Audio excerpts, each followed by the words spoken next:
Hello and welcome to the 11th episode of the Meet the Entrepreneur podcast. This is ARTEEN ZAHIRI and I am the co-host of this feature along with RUMEER KESHWANI. Today we are speaking with Nestor Hugo Solari, the co-founder and chief executive officer of Sigo Seguros. Sigo Seguros is an inclusive auto insurance provider focused on serving the Spanish-speaking community. The company provides transparent, reliable, and affordable prices that remove fees and biased rating factors that have disproportionately affected minorities. Well, thanks for having me, guys. Sigo Seguros is, I guess, my response to what I thought was unfair practices in the insurance industry. It's an inclusive insurance provider. And it's really kind of our attempt at removing a lot of the biases that exist in traditional underwriting and rating. But furthermore, building a product that's created for immigrants in the working class, right? I think generally you look at insurance companies and they're focused on a very specific type of customer, affluent, suburban, increased coverage, and that leaves out a lot of people, particularly in the Latinx community. And so I saw some family members struggling to get auto insurance, which confused me at the time. And since then, I dove in and put this together. Amazing. And, I think we were really inspired by kind of the reason you founded it. You kind of experienced your family members struggle with this firsthand. I'd love to just kind of dive into your background a bit. Maybe you can tell us your startup story. Yeah, I saw you have traditional finance experience working in investment banking and private equity. Curious to hear how it all came together and when you decided was the right time to pursue something like this. Yeah. Man, I hadn't planned to go into insurance. I hadn't really planned to be, I guess, an operator even, but I studied finance undergrad. So my parents are Uruguayan. My family decided to move back to Uruguay after I graduated high school, and so I moved there. After a while, decided to come back, different opportunities, obviously. And so I came back, studied finance at Penn State, and then went to Wall Street. Was fortunate to get a great job in investment banking at Goldman Sachs in New York. Learned a ton, which was great. Stayed there for a little over a year before really kind of started to look for something where I felt more personally fulfilled. And so that was kind of the trigger, right? Because fortunately, money wasn't too much of an issue at that point. And so started looking for something more fulfilling, trying to use my skill set in finance and modeling and accounting. And ultimately kind of came across I guess then kind of called the social impact investing sector, now kind of more traditionally impact investing. And came across a fund out in Connecticut called DWM Asset Management, which was focused on primarily making equity investments, equity and credit investments in financial institutions serving the global working class, the base of the pyramid in emerging markets. And so I spent most of my career doing that at DWM and another fund out in Chicago called Creation Investments. And there what we did was primarily made equity investments, growth equity investments in microfinance, microcredit, microinsurance institutions in Latin America and Asia. And so incredible opportunity, learned a ton there, got to travel to over 30 different countries and work and learn a lot about the not just different cultures, but different business practices, regulatory environments, and really saw, because when you look at most financial institutions, we're talking about highly regulated entities, right? Particularly insurance and banks. And so saw how these highly regulated institutions built financially sustainable businesses that were still creating a social impact, right? Kind of these private solutions to public sector problems. And it's really with that lens that ultimately led me to found Sigo, because for me and for everyone on our team, it's very important to have some sort of social benefit to what we're doing. I think it's important for me to build something that's financially sustainable. I think that's the only real way you can reach scale and really have a larger impact. And so when I saw my aunt struggle to get auto insurance, which made no sense, she's a great driver, safe driver. I mean, great driver. She's a very safe driver, drives slow, doesn't get tickets. She has a U.S. driver's license, goes back and forth to work, and pretty much that's it, right? And when I saw her struggling to get auto insurance, I thought, man, I wish I could personally just insure it. Seems like a great risk. And that's when I started digging, kind of peeling back the onion, if you will, because I saw my aunt try to get insurance online. I saw her try to get insurance on the phone. And then ultimately she was forced to go to a brick and mortar, which seemed like it was 20 years ago to me, right? Like who's forced to go to a store to get something that I thought everyone got online? Turns out only 30% of people buy their auto insurance online today.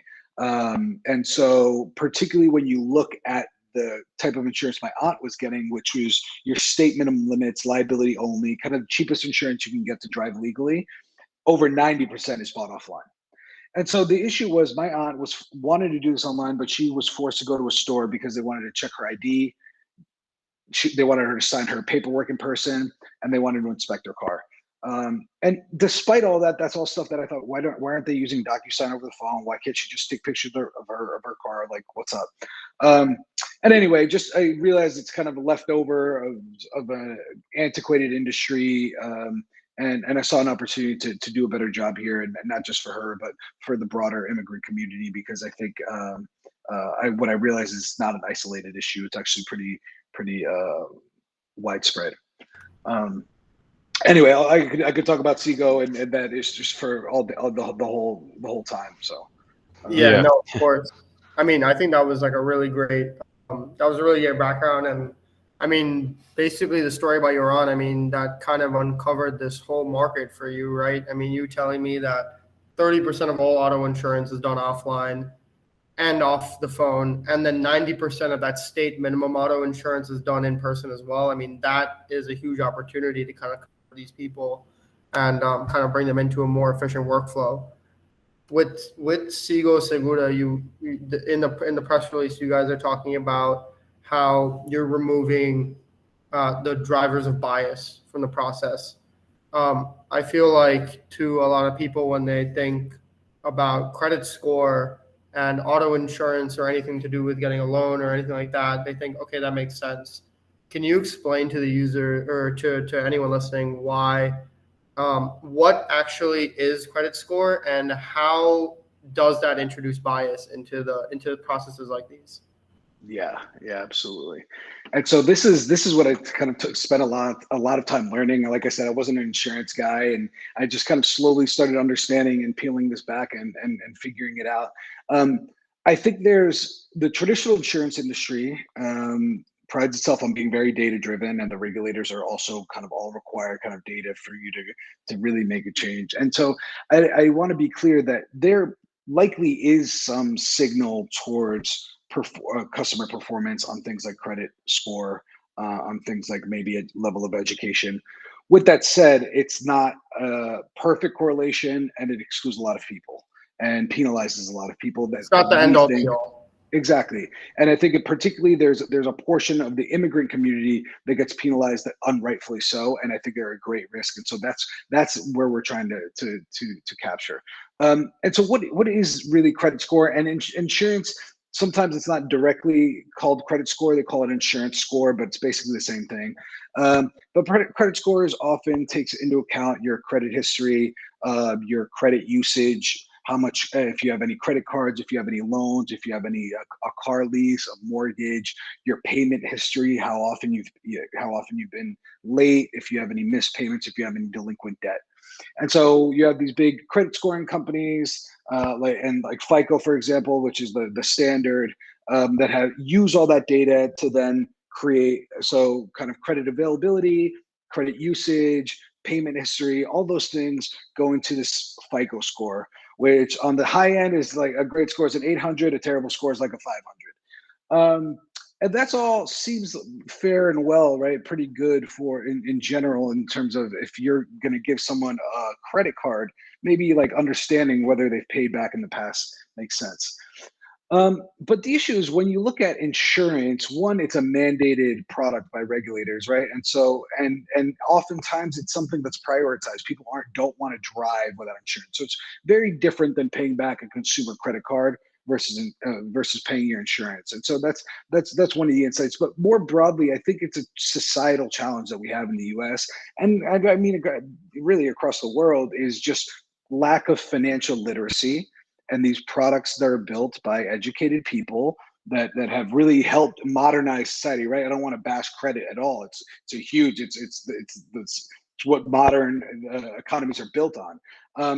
But the issue is that you have young people that aren't financially literate or aren't educated, and it's very easy for an 18-year-old that doesn't have any experience and doesn't have parents with credit to just get a $500 credit card, buy some sneakers, and never pay it back and forget about it.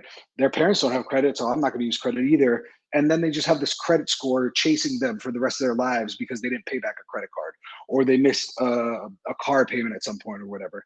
And so I think that's the where we see kind of some of the bias that's unfair. And that's just credit score, because I mean, we could talk about employment, we could talk about education, we could talk about a lot of the misdemeanors and criminal offenses that raise your insurance costs, despite the fact that we know that in minority neighborhoods, policing is heavier than in majority white and affluent neighborhoods, despite similar rates of cannabis usage, for example.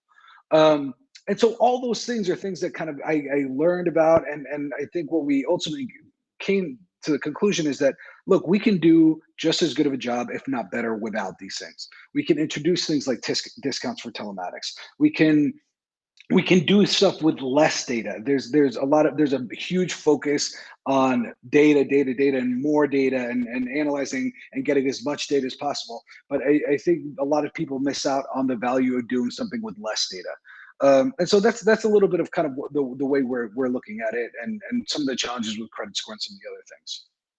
Yeah, like personally, like I've done, a moderate amount of research into like credit in general, and like how the calculation of credit scores and how, like you said, these systemic externalities, how they influence whole communities and geographical areas' ability to kind of interact with the financial system. It's really shocking, like how I would say like underserved a lot of communities are, just by the very nature of how these like structures work. Is it fair to say that at Sigo, you guys are, I guess, kind of trying to reinvent the insurance underwriting model to kind of cater to your specific consumer that you guys are targeting, and kind of taking the factors that are specialized to those needs of like immigrant communities and stuff like that? Yeah, I think that is fair. And one thing I say often is that a product built for the majority, a product built for everyone, is a product built for the majority. And what I mean by that is that people want to build a product that can serve everyone, but that's impossible. And you default to serving as many people as possible, which often leaves out minorities and our community in particular. And so I think we very much took the approach is, let's look at our community's needs. Let's figure out what are the challenges, how can we fix them? And that's kind of really how this all started. I started as an insurance broker selling insurance over the phone. We had a 5-question WordPress forum: name, zip code, type of car, email, and phone number. And then me and my co-founder just started calling people. And we called several hundred people before we were able to start selling insurance and realize what are the challenges and how can we solve them.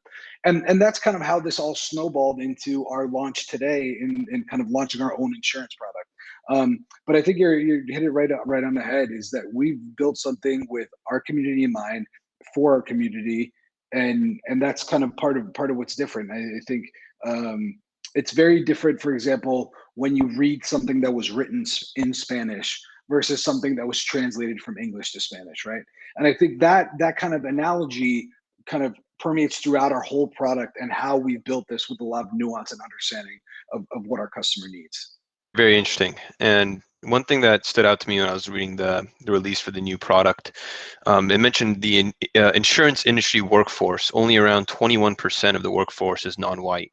And that kind of brought up the question to me. When we understand how the current insurance industry, the way it's structured, is the rates really favor a specific demographic. The affluent suburban market really seems to unfairly penalize the working class, like you mentioned, as well as ethnic minority groups. And I'm curious, from your perspective, do you think that when you think about what's the reason for this, are these data driven? You talked about how these insurance companies are really looking at data. Is this really backed by the empirical data, or do you think there's something maybe more systemic at play here, where it could be we're seeing these groups almost being targeted systemically and unfairly penalized? I'm curious what you think is the reason the system is how it is today. Yeah, I think there's a history of racism that's hard to ignore in the United States, right? And particularly when you look at minority communities and the history of redlining when it comes to housing and mortgages and challenges with credit score. Uh, I think it's impossible to ignore, right? And so I think everyone in insurance, particularly, will tell you that the decisions are mostly data driven. And that's fair, but I mean, it depends what data you're looking at, right? You have limited data, and honest data can pretty easily be manipulated in most cases, particularly in an industry where you have such deep amounts of data and expertise on kind of looking at that data. And so I think it's mostly, but rather than I don't think we're necessarily taking the most cynical view here and saying that it's done on purpose. I think there's structural issues that have led us to where we are today, and I think it's more than anything a blind spot, right? Latinos are the most underrepresented group when it comes to insurance executives. It's very difficult for you to solve a problem that you don't know about, or you don't know anyone that has that problem, right? It's very difficult for someone who doesn't speak Spanish to build an experience that is natively Spanish, right? And similarly, it's very difficult for someone to solve my aunt's problem when they've never met her or anyone like her or have heard about her problems. And so I think largely it's a challenge of blind spots and familiarity. And what you've seen is these little kind of corners of the market end up getting exploited by bad actors on one end, but also kind of you have private equity that has rolled up a lot of these agencies in the space and has been making a killing for the last 2 decades, kind of just going under the radar. If you see a lot of these insurance agencies and brokerages with Spanish names, you'd see that a lot of them are private equity backed and roll-up plays. And so it's not something that's kind of gone completely missed, but it's something that the industry hasn't been interested in fixing. It's not a problem that affects most incumbents. People are making money off of ultimately the lowest income, the most vulnerable, the most desperate customers. Those models are fee driven. They squeeze every last dollar out of the customer, and it's partially because their operating models have bloated cost structures. They wouldn't be able to operate without charging these fees. If they got rid of all the fees that Sigo has gotten rid of, they wouldn't be profitable. They'd be out of business. And on the other hand, they're stuck because they don't know how to fix the problems. They don't want to invest in learning. And especially when you look at sponsors and private equity, they have fund lives. They have a limited amount of time that they're invested. They're going to invest $1 extra in buying some more EBITDA in another agency so that they can sell in 3 to 5 years, versus investing in technology like we have and looking for the long term over the next 10 to 50 years, right? And so I think there's a lot of challenges. I think it's impossible to ignore the biases that are baked in our society, and that is going to take a lot of work and a lot of effort and a lot of time to unwind. But I think it's also it's not all active. I think it's more of an ignorance kind of issue. Yeah, I mean, you definitely have like a lot of serious, deep knowledge on the topic. I mean, I would expect nothing less from someone who's founding a company in this space. But I mean, I really love everything that you're saying. You're touching on a lot of big topics that I personally know that people struggle with, that people are kind of subjected to for no reasons of their own. And I agree when you say that it's not about taking a cynical approach, but it's about taking an approach that's going to actually solve the problems that exist. And you need to be willing to open up your kind of like your brain and your eyes to seeing what exactly needs to be fixed and like what are the different approaches we can take to solve them for specific communities. That's so key. I think that one thing what you said there is like, it's not necessarily worrying about why things are the way they are. It's about recognizing that things are the way they are and fixing them and moving forward. Yeah. Yeah. Moving forward. Yeah. Yeah, no, that was really insightful. We appreciate your time, Nestor. I know we're coming up on time here, and you have a very busy schedule. I guess one thing to kind of wrap up this conversation. Obviously, the big news today: launched the first product. What are some of the key milestones for this year and the future that you guys have planned? I think with the product that we're launching today, I'm confident we're ahead of our competitors in terms of technology, customer service, and really the customer experience, right?